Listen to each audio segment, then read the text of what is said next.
ನಮಸ್ಕಾರ ವೀಕ್ಷಕರೇ. ರಾಮಾಯಣ ರಾಮಾಯಣ ಕಥೆನಲ್ಲಿ ರಾವಣನ್ನ ರಾಮ ಕೊಲ್ಲಲೇ ಇಲ್ಲ. ರಾವಣನ್ನ ಕೊಂದಿದ್ದು ಲಕ್ಷ್ಮಣ. ಇವನ್ ವಾಲಿನ ಕೂಡ ರಾಮ ಕೊಲ್ಲಲಿಲ್ಲ. ರಾಮ ಜಸ್ಟ್ ವಿಷ್ಣುವಿನ ಮತ್ತೊಂದು ಅವತಾರ. ಅಲ್ಲಿ ಯಾರನ್ನೂ ಕೂಡ ರಾಮ ಕೊಲ್ಲುವಂತ ಕೆಲಸ ಮಾಡಲಿಲ್ಲ. ರಾಮ ಮರ್ಯಾದಾ ಪುರುಷೋತ್ತಮನಾಗೆ ಉಳ್ಕೊಂಡ ಅಂತ ಒಂದು ಪುರಾಣ ಹೇಳುತ್ತೆ. ಯಾವ್ದಿದು ಅನ್ನೋದಾದ್ರೆ, ನಾನು ಅದೇ ಹೇಳಿದ್ದು, ಎಷ್ಟೆಷ್ಟು ಪುರಾಣಗಳು ಈ ರೀತಿ ಉಟ್ಕೊಂಡ್ಬಿಡುತ್ತೆ. ನಾವು ರಾಮಾಯಣದಲ್ಲಿ ನೋಡಿರೋದು ಪಿಕ್ಚರ್ಗಳ ಮೂಲಕ ನಮಗ್ ತೋರಿಸಿರೋದು, ಇನ್ನ ನಾವು ಓದಿರೋ ಬುಕ್ಗಳಲ್ಲಿ ಇದ್ದಿದ್ದು ಒಂದೇ. ರಾಮ ರಾವಣನ ಕೊಂದ. ರಾವಣ ಅಧರ್ಮದ ಕೆಲಸ ಮಾಡ್ದ, ಅದಕ್ಕೋಸ್ಕರ ಅವನ್ನ ಕೊಂದ. ಇನ್ನ ವಾಲಿನ ಕೂಡ ರಾಮ ಕೊಂದ. ಯಾಕೆ? ವಾಲಿ ಕೂಡ ಅಧರ್ಮದ ಕೆಲಸ ಮಾಡ್ದ ಅಂತ ಹೇಳುತ್ತೆ. ಆದ್ರೆ ಇಲ್ಲೇನಾಗ್ತಾ ಇದೆ, ನಾನು ಅದನ್ನೇ ಹೇಳಿದ್ದು, difference between Hindu and Jain Ramayana stories ಅಂತ ಇದೆ. ಒಂದು ವೇದಾಂತ ಅಂದ್ರೆ ನಮ್ಮಲ್ಲಿ ಕೆಲವಷ್ಟು ವಿಷಯಗಳನ್ನ ಒಬ್ರು ಬರೀತಾರೆ, ಇನ್ನೊಬ್ರು ಅವರ ಅನುಕೂಲಕ್ಕೆ ತಕ್ಕ ಹಾಗೆ ಬದಲಾಯಿಸ್ಕೊಳ್ತಾರೆ ಅನ್ನೋ ವಿಷಯ ತಿಳಿಸೋದಕ್ಕೆ ನಾನು ಇದನ್ನ ತಿಳಿಸ್ತಾ ಇದ್ದೀನಿ. ಯಾಕೆ ಅಂದ್ರೆ ಒಂದೇ ರಾಮಾಯಣ ಇರಬೇಕು. ಈಗ ಮನುರಾಜನ ಕತೆ ಹೇಗೆ ಒಂದೇ ಇತ್ತು, ಅದೇ ರೀತಿ ಒಂದು ರಾಮಾಯಣ ಅನ್ನೋದಿರ್ಬೇಕು. ಮನುರಾಜನ ಕತೆ ಎಲ್ಲೋದ್ರೂ ಒಂದೇ. ಮತ್ಸ್ಯಾವತಾರದಲ್ಲಿ ಒಂದು ಮೀನು ಬಂತು, ಈ ತರ ಪ್ರವಾಹ ಬರುತ್ತೆ, ಒಂದು ದೊಡ್ಡ ಬೋಟ್ ನ ಸಿದ್ಧ ಮಾಡು, ನಿನಗೆ ಬೇಕಾದವ್ರನ್ನೆಲ್ಲ ಅದರಲ್ಲಿ ಸಂರಕ್ಷಿಸೋ ಕೆಲಸ ಮಾಡ್ಕೊ ಅಂತ ತಿಳಿಸಿ ಹೋಯ್ತು. ಅದೇ ರೀತಿ ಪ್ರವಾಹ ಬಂತು. ಅದು ಚೈನಾಗ್ ಹೋದ್ರು ಅದೇ ರೀತಿ ಕತೆ ಇದೆ. ಆದ್ರೆ ಮೀನಿನ ಬೇರೆ ಅಶರೀರವಾಣಿ ಅಂತ ಕರೆದಿದ್ದಾರೆ, ಇಲ್ಲ ಮೀನಿನ ಅವತಾರ ಅಂತ ಕರೆದಿದ್ದಾರೆ. ಬಟ್ ಒಂದೇ ಕತೆ ಹೇಳಿದ್ದೇನು, ಒಂದು ದೊಡ್ಡ ಪ್ರವಾಹ ಬರುತ್ತೆ, ಒಂದು ದೊಡ್ಡ ಬೋಟ್ ನ ಸಿದ್ಧ ಮಾಡ್ಕೋ ಅಂತ ತಿಳಿಸಿದ್ದು ಒಂದು ಕತೆ. ಅದು ಇತಿಹಾಸದಲ್ಲಿ ಉಳ್ಕೊಂಡಿದ್ದು. ನೋಹಾ ಸರಕ್ ಅಂತ ಕರೆದ್ರು, ಈ ಚೈನಾದಲ್ಲಿ ಕರೆದ್ರು, ಟಿಬೇಟ್ ಅಲ್ಲಿ ಕರೆದ್ರು, ಬೇರೆ ಬೇರೆ ರೀತಿ ಇದ್ರು. ಬಟ್ ಒಂದೇ ವಿಷಯ ಆಯ್ತು. ಇನ್ನು ರಾಮಾಯಣನ ಬೇರೆ ಬೇರೆ ರೀತಿ ಚಿತ್ರಿಸ್ತಾ ಹೋದ್ರು ಅವ್ರವ್ರ ಅನುಕೂಲಕ್ಕೆ ತಕ್ಕ ಹಾಗೆ. ನಾವು ಓದಿರುವಂತ ವಾಲ್ಮೀಕಿ ರಾಮಾಯಣ ಆಗಿರ್ಬೋದು, ಈಗ ಪ್ರಿಂಟ್ ಆಗಿರುವಂತ ಬುಕ್ಗಳಲ್ಲಿರುವುದು ಒಂದೇ. ರಾಮನ್ನ ಕೊಂದಿದ್ದು ರಾವಣ. ಯಾಕೆ? ರಾವಣ ಅಧರ್ಮದ ಕೆಲಸ ಮಾಡ್ದ. ಆದ್ರೆ ಜೈನ ರಾಮಾಯಣದಲ್ಲಿ ಹೇಳ್ತಾರೆ, ರಾವಣನ ರಾಮ ಕೊಲ್ಲಲೇ ಇಲ್ಲ, ಅವನನ್ನ ಕೊಂದಿದ್ದು ಲಕ್ಷ್ಮಣ. ನಾನು ಹೇಳ್ತಾ ಇಲ್ಲ, ಇಲ್ಲಿ ನೋಡಿ key difference between the Hindu versus Jain Ramayana story characters ಅಂತಾನೆ ಮಾಡಿ ಬಿಟ್ಬಿಟ್ಟಿದ್ದಾರೆ. ಅದಕ್ಕೆ ಹೇಳಿದ್ದು, ಯಾವ ಬುಕ್ಕು ಸರಿ, ಯಾವ ವಿಷಯ ಸರಿ ಅಂತ ತಿಳ್ಕೊಳ್ಳೋದೇ ತುಂಬಾ ಕಷ್ಟ ಆಗೋಗ್ಬಿಟ್ಟಿದೆ.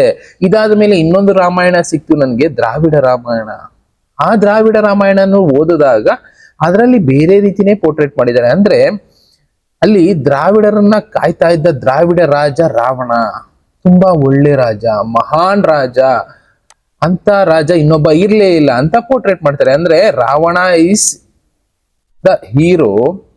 ಅಂದ್ರೆ ರಾವಣ ಒಬ್ಬ ದೊಡ್ಡ ಹೀರೋ, ಮಹಾಜ್ಞಾನಿ, ಎಷ್ಟೋ ವಿಷಯಗಳನ್ನ ಸಾಧನೆ ಮಾಡಿದ್ದ, ಹೈಲಿ ಕಲ್ಚರ್ಡ್, ಇನ್ನ ಬೇರೆ ಬೇರೆ ರೀತಿ ಕರೆದಿದ್ದಾರೆ ಬಿಡಿ.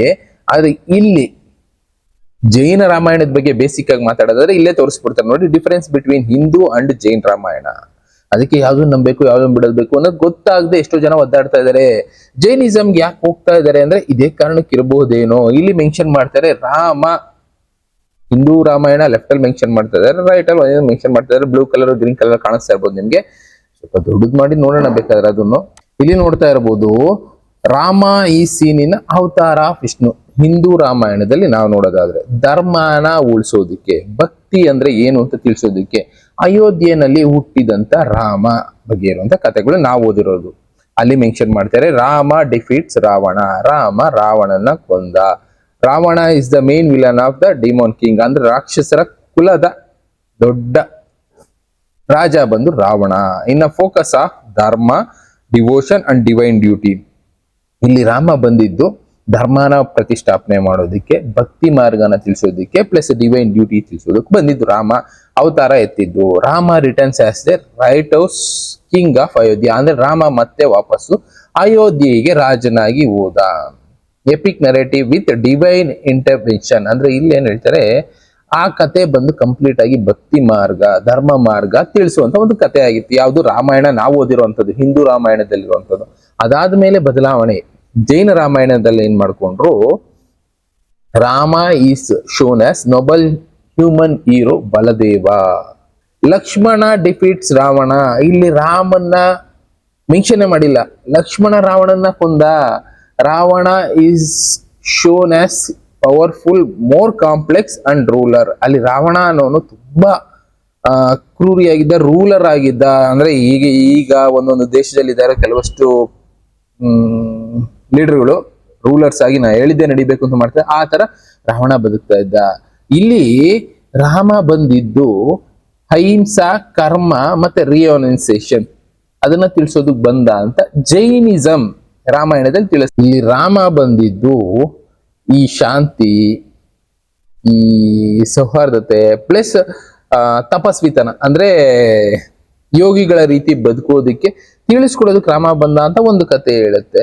ಈ ಫಿಲಾಸಫಿ ಏನ್ ಹೇಳುತ್ತೆ, philosophical retelling with moral emphasis, spirituality ಬಗ್ಗೆ ದಾರಿ ತೋರ್ಸೋದಕ್ಕೋಸ್ಕರ ರಾಮ ಬಂದ, ಅಹಿಂಸೆಯನ್ನ ಪ್ರತಿಪಾದಿಸೋದಕ್ಕೋಸ್ಕರ ರಾಮ ಬಂದ. ಇಲ್ಲಿ ರಾಮ ಯಾರನ್ನು ಕೊಲ್ಲೇ ಇಲ್ಲ ಅಂತ ರಾಮಾಯಣ ಹೇಳ್ತು. ಯಾವ್ದು ಸತ್ಯ? ಇಲ್ಲಿ ಏನ್ ಹೇಳಿದರೆ ಮೇನ್ ಕೀ ಫೀಚರ್ಸ್, ರಾಮ ಬಂದು ವಿಷ್ಣುವಿನ ಒಂದು ಅವತಾರ, ರಾಮ ಬಂದಿದ್ದು ಧರ್ಮ ಉಳಿಸೋದಕ್ಕೆ ಅಂತ ಹಿಂದೂ ರಾಮಾಯಣದಲ್ಲಿ ಹೇಳಿರೋದು. ಅದನ್ನು ಬಿಟ್ರೆ ಇಲ್ಲಿ ಜೈನ ರಾಮಾಯಣದಲ್ಲಿ ಬೇರೆ ರೀತಿ ಮೆನ್ಷನ್ ಮಾಡ್ಬಿಟ್ರು. ಓವರ್ ಆಲ್ ಆಗಿ ಫಿಲಾಸಫಿ ಏನ್ ಹೇಳುತ್ತೆ, ಡಿಫ್ರೆನ್ಸ್ ಇಲ್ಲಿ ಏನ್ ಹೇಳುತ್ತೆ ಅಂದ್ರೆ ಲಕ್ಷ್ಮಣ ಕಿಲ್ಡ್ ರಾವಣ. ಇನ್ನ ನಾನ್ ವೈಲೆನ್ಸ್ ಮತ್ತೆ ಕರ್ಮಾನ ತಿಳಿಸೋದಕ್ ಬಂದಿದ್ದು ರಾಮ ಅಂತ ಹೇಳ್ಬಿಟ್ರು. ಅಂದ್ರೆ ಅವರ ಅನುಕೂಲಕ್ಕೆ ತಕ್ಕ ಬದಲಾಯಿಸ್ಕೊಂಡ್ಬಿಟ್ರ. ಜೈನಿಸಂ ಓಕೆ, ಸಾಧುಗಳ ರೀತಿ ಬದುಕಿ, ಈ ರೀತಿ ಬದುಕಿದ್ರೆ ಮೋಕ್ಷ ಸಿಗುತ್ತೆ ಎಲ್ಲ ತಿಳಿಸುವಂತ ಪ್ರಯತ್ನ ಮಾಡಿದ್ರೆ. ಆದ್ರೆ ಇಲ್ಲೇನಾಯ್ತು, ಕಂಪ್ಲೀಟ್ ಆಗಿ ಬದಲಾಯಿಸ್ಕೊಂಡ್ಬಿಟ್ರ. ರಾಮನ ಅವತಾರದ ಮುಖ್ಯ ಉದ್ದೇಶನ ಬದಲಾಯಿಸೇ ಬಿಟ್ರ. ಇಲ್ಲಿ ರಾಮ ಅವತಾರ ಎತ್ತಿದ್ದೆ ಕೆಲವಷ್ಟು ಹಿಸ್ಟ್ರಿಗಳು ಕಥೆಗಳು ಹೇಳೋ ಪ್ರಕಾರ ಜಯ ವಿಜಯರ ಶಾಪ ವಿಮೋಚನೆ ಮಾಡೋದಕ್ಕೆ ಬೇರೆ ಬೇರೆ ಅವತಾರಗಳನ್ನ ಕ್ಲೋಸ್ ಮಾಡ್ಬೇಕಾಯ್ತು ಅಂತ ಇದಾವೆ ಬಿಡಿ. ಒಂದೊಂದು ಕತೆ ಒಂದೊಂದು ಹೇಳಿದ್ರು ಕೊನೆಗೆ ಇಲ್ಲಿ ರಾವಣ ಕುಂಭಕರ್ಣನ ಕೊಂದು ಅವ್ರಿಗೆ ಮೋಕ್ಷ ಕೊಟ್ಟ ಅಂತ ಕಥೆಗಳು ಹೇಳುತ್ತೆ. ಆದ್ರೆ ಇಲ್ಲಿ ಜೈನ ರಾಮಾಯಣ ಏನ್ ಕತೆ ಹೇಳ್ತಾ ಇದೆ, ರಾಮ ಕೊಳ್ಳೇ ಇಲ್ಲ, ಲಕ್ಷ್ಮಣ ಕೊಂದಿದ್ದು ಅಂದ್ರೆ ಅವ್ರ ಮೋಕ್ಷ ಸಿಗ್ತ. ಯಾವ್ದು ಸತ್ಯ ಯಾವ್ದು ಸುಳ್ಳು? ನಾನು ಅದಕ್ಕೆ ಹೇಳಿದ್ದು ಇಲ್ಲಿ ಜೈನ ರಾಮಾಯಣ ಈ ರೀತಿ ಹೇಳ್ಬಿಡ್ತು. ಇನ್ನೊಂದು ಬಂದು ದ್ರಾವಿಡ ರಾಮಾಯಣದಲ್ಲಿ ರಾವಣನೇ ಹೀರೋ. ರಾವಣ ತಪ್ಪು ಮಾಡಿದ ಒಂದೇ ಒಂದು ಕಾರಣಕ್ಕೋಸ್ಕರ ಅವರ ಭಾವನೆಗಳಿಂದ ಬಾಂಧವ್ಯದಿಂದ ತಪ್ಪು ಮಾಡ್ದ.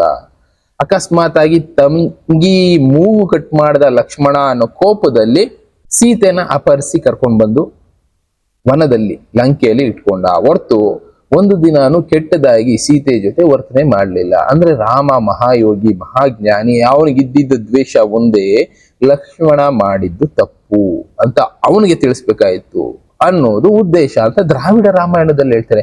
ಅಂದ್ರೆ ಇಲ್ಲಿ ಯಾವ್ದು ಸತ್ಯ ಗೊತ್ತೇ ಆಗ್ತಾ ಇಲ್ಲ. ಇನ್ನು ಅದನ್ನ ಬಿಟ್ಟು ನೆಕ್ಸ್ಟ್ ಕ್ವಶನ್ ಏನು ಅಂದ್ರೆ, ರಾವಣನ್ ಕೊಲ್ಲಿಲ್ಲ, ಇನ್ನ ವಾಲಿನ ಯಾರು ಕೊಂದಿದ್ದು ಅಂತ ನಾವು ಹುಡುಕೊಂಡು ಹೋದ್ರೆ ವಾಲಿನ ಯಾರು ಕೊಲ್ಲೇ ಇಲ್ಲ. ವಾಲಿನೇ ಜೀವನದಲ್ಲಿ ಬೇಸತ್ತು ನನಗೆ ರಾಜ್ಯ ಬೇಡ ಅಂತ ಹೇಳಿ ಬಿಟ್ಟೋದ. ತ್ಯಾಗ ಮನೋಭಾವನೆ ಇರುವಂತ ಜೈನಿಸಂ ಹೇಳಿದ್ ಈ ಕಥೆನ. ಅಂದ್ರೆ ರಾಮ ವಾಲಿನ ಕೊಲ್ಲೇ ಇಲ್ಲ, ವಾಲಿನೇ ಜೀವನದಲ್ಲಿ ಬೇಸತ್ತು ನನಗೆ ಸಾಕಪ್ಪ ಅನ್ನೋ ಲೆವೆಲ್ಗೆ ಬೇಜಾರಾದ ಕ್ಷಣದಲ್ಲಿ ಕಂಪ್ಲೀಟ್ ಆಗಿ